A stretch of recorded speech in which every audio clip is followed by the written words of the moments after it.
All right, question 7.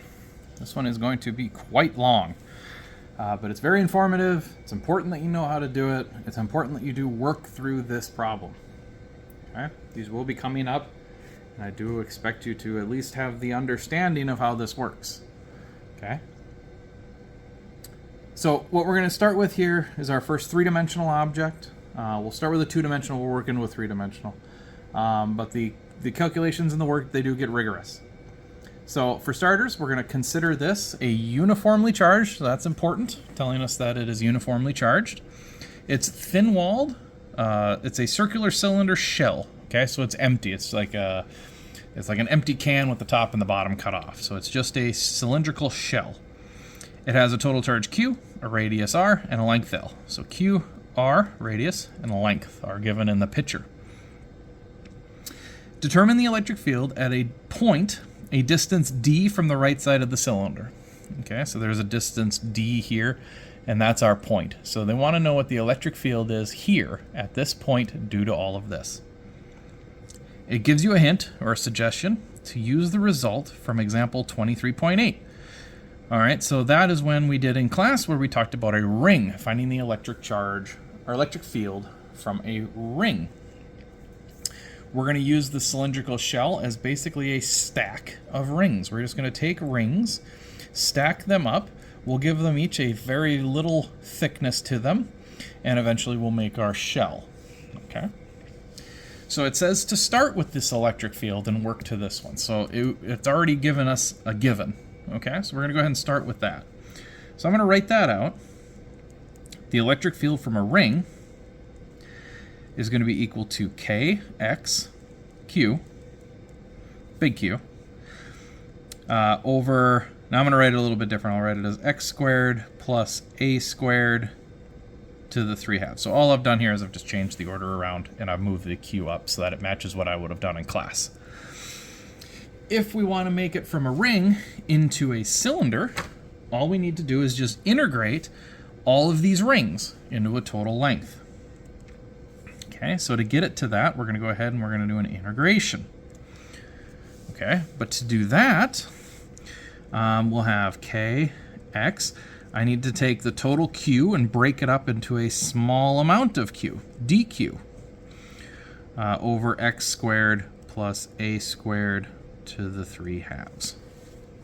Now there's another change that we can make in here. In the ring, it described the radius as A. Our radius is known as R. So we can say that A is equal to R, and we can change that A into an R. Then everything in this problem stays in this problem. Okay, so now how do we get a dQ? Well, that's our next step. So in this one, it did say it was uniformly charged, and this is a two-dimensional object. So instead of a lambda, it'll be a sigma. Sigma just means we'll have total charge over total area. And again, that fraction cannot change. So if we were to take some small amount of charge, we would need some small amount of area. Well, what's a small amount of area of this ring? Well, we're going to take a standard ring, which has a circumference of 2 pi r, and we're going to give it some small thickness, dx. Okay, so we'd have a dq, and this small area would be its circumference, 2 pi r, times a very small thickness, dx. Okay, now we've got a dq. We've got it in terms of our variable x. X is in here, which is what we want. So let's go ahead and make that substitution for dq, just like we have done before. dq in this case is going to be equal to sigma 2 pi r dx. Okay, so now we'll be able to go ahead and look at this one. Let's do our integration, and we'll have 2k, and now, kx. And now for our dq, we're going to have sigma 2 pi r dx over x squared plus r squared to the 3/2. Okay, we're on a good start. Let's get all these constants out of here. Okay, so let's say k is constant, x our variable, so we can't move that one. But we have a sigma, we have a 2, we have a pi, we have an r. All of these are constants.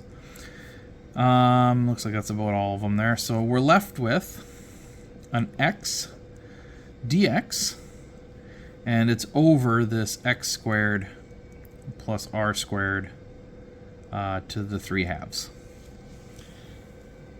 Okay, so this is our first integral. That's a bit of a challenge. It's not trivial, it's not small. We have a dx, we have an x up on top, we also have an x buried in this expression down below. So we need to look for another form to make this easier. Okay, so one of the other tricks you're going to have in this class is a u substitution, and I'll make them easy on you so you'll know a u substitution. It should work out for you. You shouldn't go down some crazy paths. But a good step in mathematics and in physics is to always try and make this problem as simple as you can. So for the u substitution, being I've done this a few times, I kind of know what I'm looking for, but a u substitution is used when you want to try and cancel something else out. And you make an easy derivative that you can do in your head to cancel these things out. So I see an x up here, and I see an x squared buried down inside of this, and I know that r is a constant. So in my head, I'm thinking, how do I get rid of this x? If I take a derivative of this inside here, I know that the constant will drop, and it'll give me an x value top and bottom, which should cancel out. So that's what I'm looking at for my u substitution. If that doesn't come right away, that is not an issue. It's not a problem. In this class, we're going to focus on u substitutions down below in the denominator. So once you do a couple of them, you'll have the means to continue to do it in the rest of your classes. You'll see that now in your other math courses and go, oh, I think I should try a u sub here. They're quick and easy to determine whether or not they're going to work. So I want to grab my u to be something useful. Grab this nasty equation down below here, the x squared plus r squared, to get rid of it. The du that I'm going to use then would be the derivative of this with respect to x. R is a constant, drops out, x squared just becomes 2x. And then of course I have to carry down a dx when I do a u sub. Now if I'm going to solve this for dx, getting all this together, I have that dx is then equal to du over 2x. And now you see that I do have my x in the denominator, which is going to cancel, which is going to be exactly what I wanted. So let's plug that in. So I'll have E is equal to K sigma 2 pi r, and I'm going to leave this here as x. My dx becomes this, so I'm going to have a du over 2x, and then I need to go ahead and replace this with a u to the 3/2. So you see how we hopefully did the u substitution. The u got popped into here. This is the extra left over from the dx conversion, and now I have an x top and bottom that I can cancel. Not only can I cancel these x's, I have a 2 in the denominator and a 2 in the numerator over here. I can cancel those off as well. So let's clean that up again. We always want to keep it nice and clean. I'm going to have a k sigma. The 2 is going to drop, so I'll have a pi r. And then I'm going to have integral. The x's are going to cancel, so I'm going to have a 1 over u to the 3/2 du. Okay, so you see the 2's cancel, the x's cancel. I should be left with that. Now that is an integral we can do. That is just a reverse power rule. Okay, so if I do an integral on u to the negative 3/2 du, what do I get out of that? Well, reverse power rule would say instead of minusing 1, I need to add 1. So I'm going to have a u with a negative 1/2. So I added 1 to 3/2, got negative 1/2. And then instead of multiplying, I need to divide by that new power. So this will get divided by a negative 1/2. Okay, so this looks pretty gross. We don't want to keep it in that form. So dividing by a negative 1/2 is the same as multiplying by a negative 2. It just comes up top. And a u to the negative 1/2 means I'll just put it in the denominator, and it can just be a square root u. Okay. All right, so let's go ahead and do that. We'll do that integral out. So I'll have E is equal to K sigma pi r, and then this integral now becomes negative 2 u to the 1/2. Okay, and I still need to put my bounds on there. Okay, I could have done the bounds, I could have carried them through the whole thing, but I like saving the bounds until you actually need them in the end. To do the bounds, I need to convert this u back to what I need it to be. And I can also get rid of this other constant. This -2 can come out here in the front. Okay. So I'm going to pop that -2 out here. I'm going to have a k, a sigma, a pi, an r. And then I am going to evaluate this. The -2 now is gone. So I'm going to have a 1 over, what was u? U was x squared plus r squared. So this will be x squared plus r squared to the 1/2 power. And then my bounds, let's see, my bounds here, if I'm looking at the x-axis bounds, I want it to start at a distance d, and I want it to end at a distance d plus l. Okay, so hopefully that makes okay sense. I want it to start at d, and I want it to end at d plus l. Okay. All right, remember these are the x bounds. So we'll go ahead, we'll pull that up there. So I will go ahead and put those bounds in and see what we get. So we'll have a -2 k sigma pi r. And now it's always going to be final minus initial when you do your bounds. Okay, so we'll close this in and we'll have a 1 over when x is equal to d plus l. So we'll have a d plus l squared.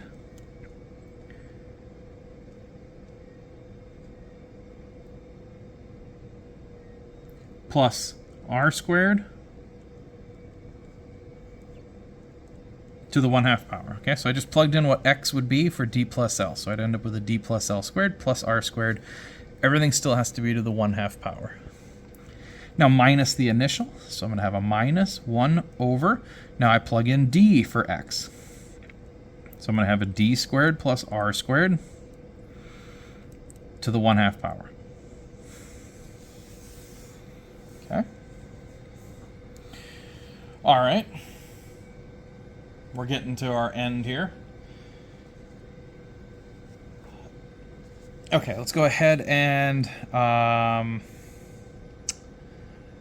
want to flip some other things around. I want to do a lot more stuff. One thing I want to do first is this sigma is something that we introduced. And I cannot leave sigma in there by itself. I need to get rid of this sigma. So if we remember from the top, sigma was equal to q over an area.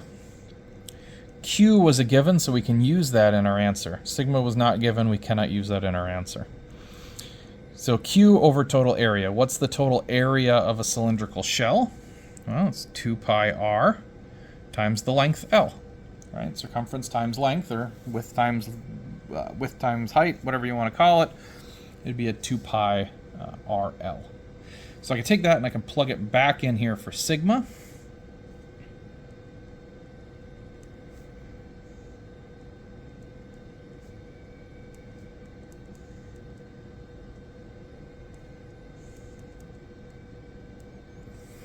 Okay, plug it back in here for sigma. And that might help clear some stuff up. Another thing I can do just to make this a little bit better is to get rid of a negative sign like that. I can simply flip these two around because it's a minus number. So if you thought of like 4 minus 3 would give you a positive 1. If I flip them around, it becomes a negative 1. So I'm going to do the same thing here. I'm going to flip these two around, causing that negative to shift off of this one. So we're going to end up with a positive 2. And then I'll just write them in reverse order.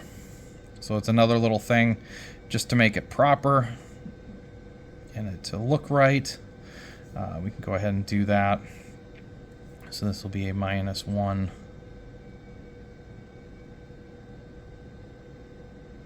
And I'm just rewriting these.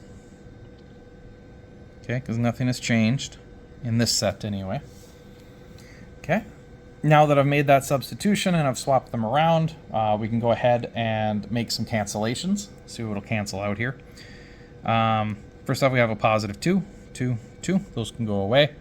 We have a pi pi will cancel with this pi. We have an r here, so that'll cancel with that r. So that'll just give us a kq over L over here in the beginning. And now we're going to work on this.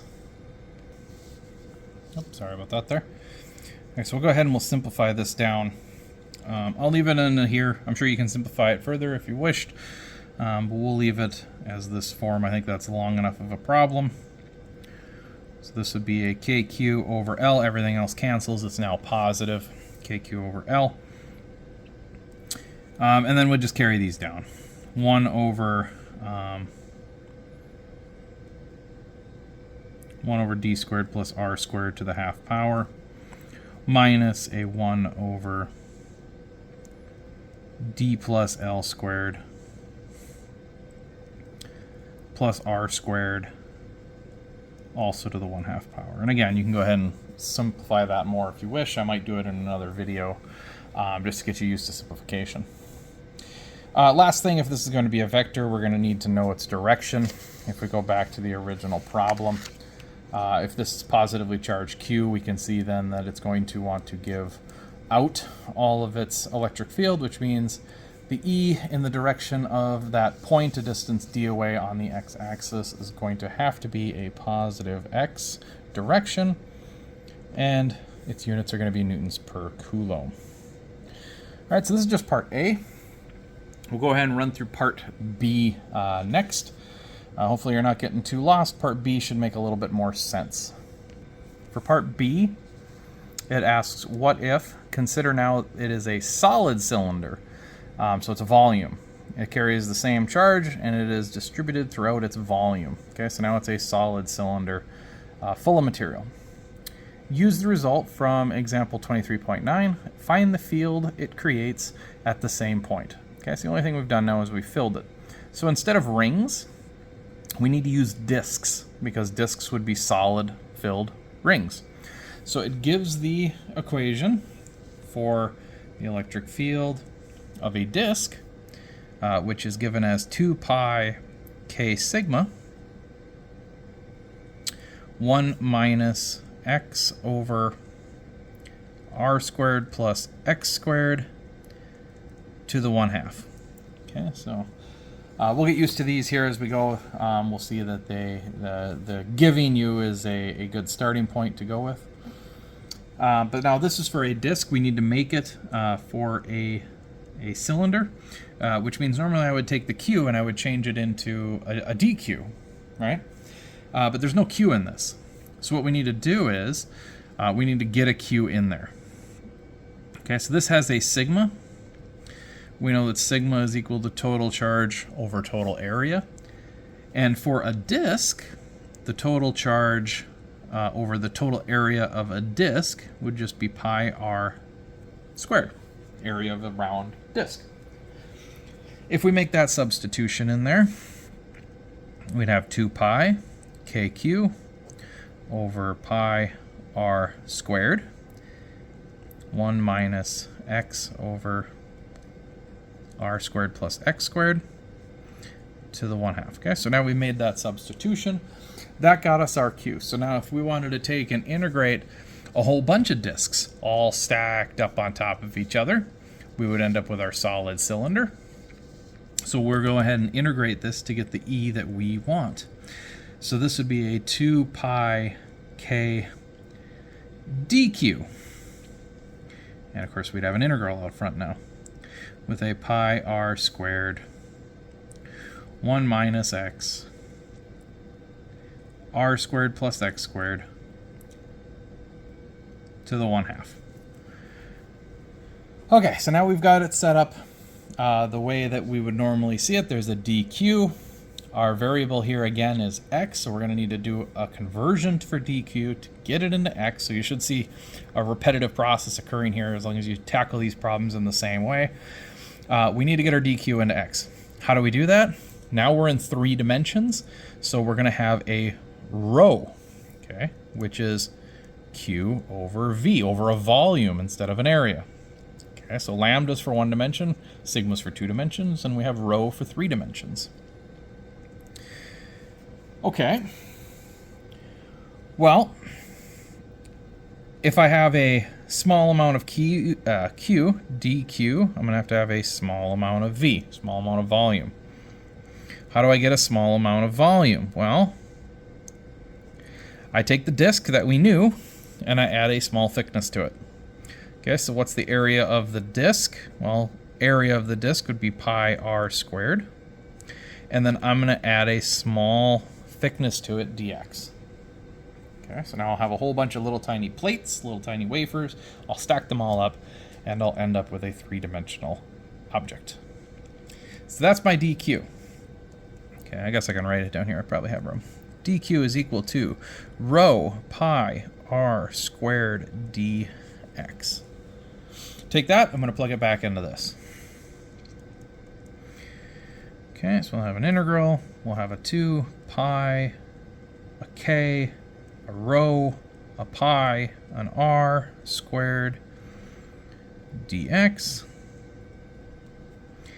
All of this is going to be over a pi r squared, 1 minus x over r squared plus x squared to the 1/2.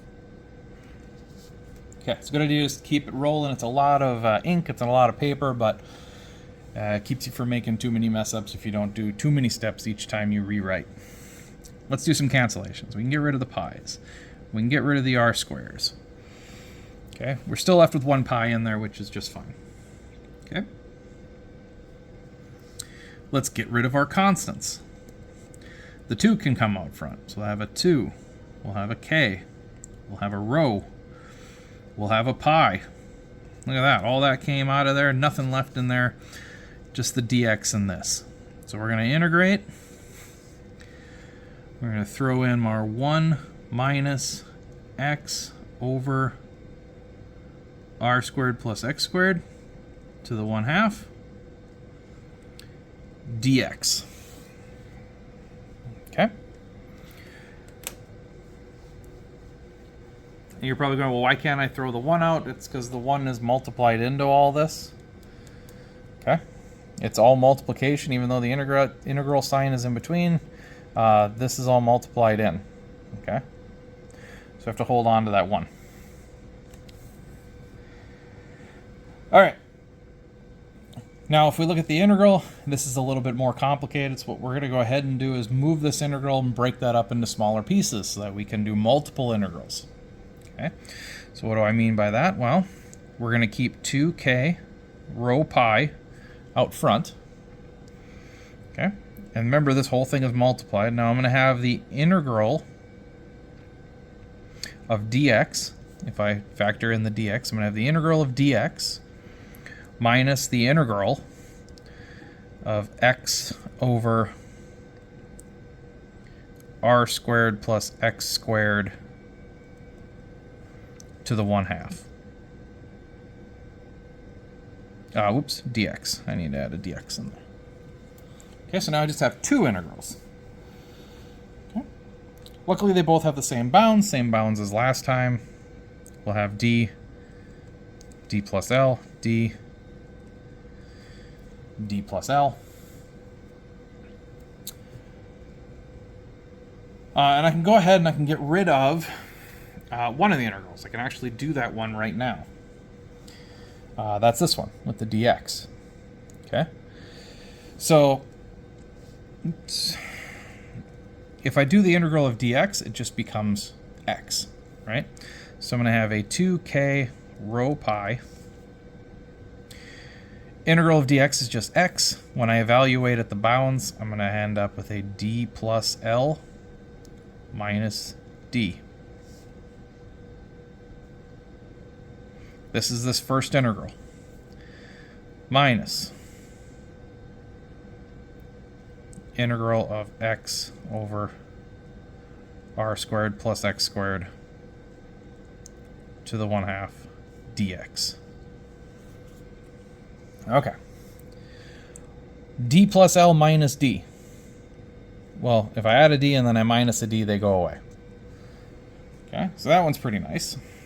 So let's see, we'll have E is equal to 2k rho pi d plus L minus d just turns into L minus this integral. So let's worry about this integral. How am I going to do this one? Very similar to the last one that we did. We have this r squared plus x squared in the bottom. We're going to use that exact same u sub because we have this x back on top. So if I set my u up for r squared plus x squared, du becomes 2x dx, which means dx becomes du over 2x. And I can make that u substitution in there. So now I have to continue along. I've got this part minus this integral. Okay, so we're going to integral. I'll keep the x up there. I know it's going to cancel, but I'll keep it up there just for you. The dx is going to become a du over 2x. And then this r squared plus x squared becomes a u. So this is a u to the 1/2. Okay. The x here cancels with this x here. We don't need to worry about those anymore. The 2 can actually come out of the integral. So this will leave us with an e is equal to 2k rho pi L minus 1/2.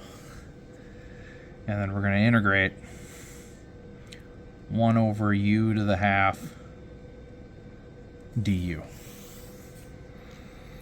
Okay, so we can do this integral. It's the exact same that we did in the other one, except for now the power is 1/2. So what do we do with the integral of u to the 1/2? I'll do that over here. Integral of negative 1/2, because I'm going to bring it up into the top. Means I need to add 1 to this. So we're going to have a u to the positive 1/2, and then I need to divide by the new power. So divide it by 1/2. So what does this equal? Well, this whole thing is equal just to 2 over, 2 u to the 1/2. Okay, not over anything because it's not a negative power anymore. It's 2 to the 1/2. 2u to the 1/2. Okay, so let's take that. Let's plug it into our integral now that we know what the integral is. So we'll have e is equal to 2k rho pi. We'll have an L hanging out here in the front, minus our 1/2. Now this integral we did over here along the side. Forgot my du in there. And we know that that integral is equal to 2u to the 1/2. And this needs to be evaluated.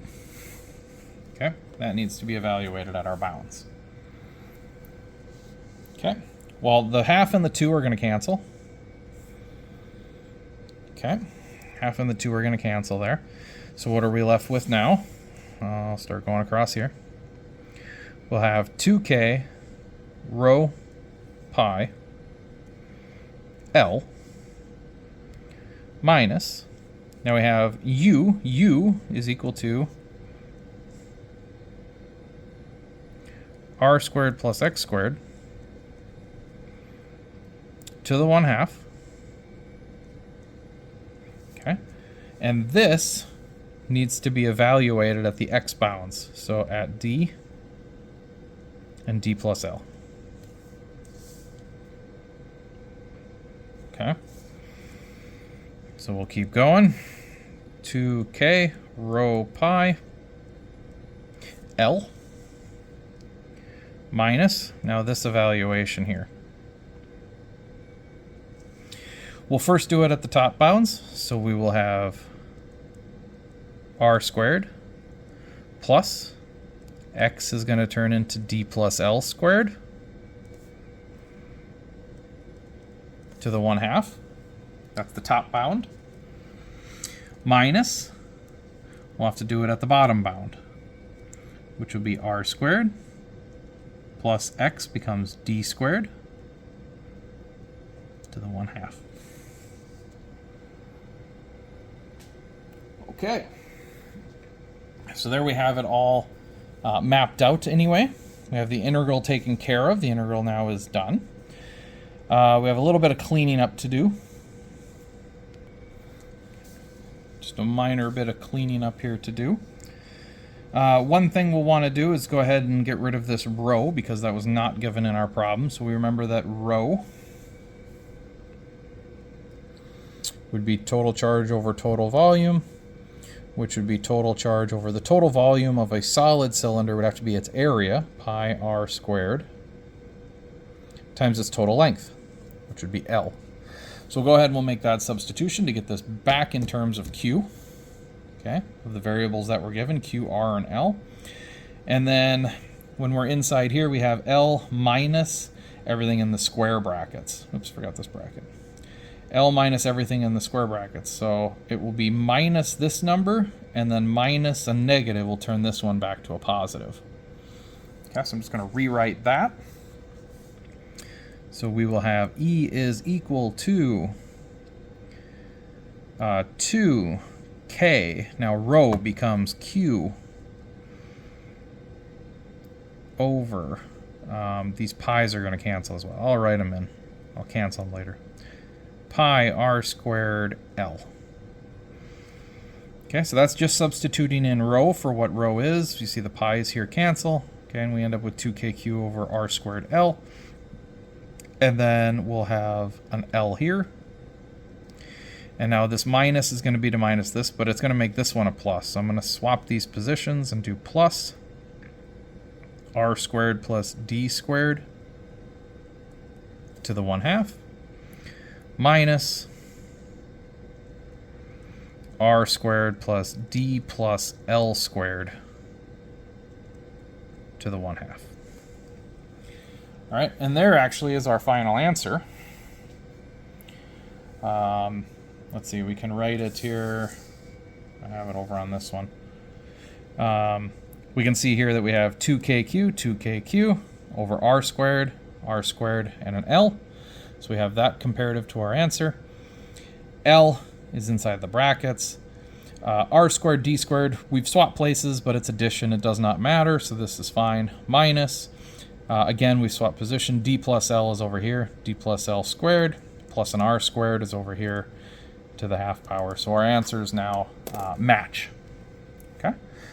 So that's a long one, but it is important you understand how you go from one two-dimensional to a three-dimensional, or how you simplify the problems if you're given something that's very difficult, how you can use lower dimension objects to make it easier.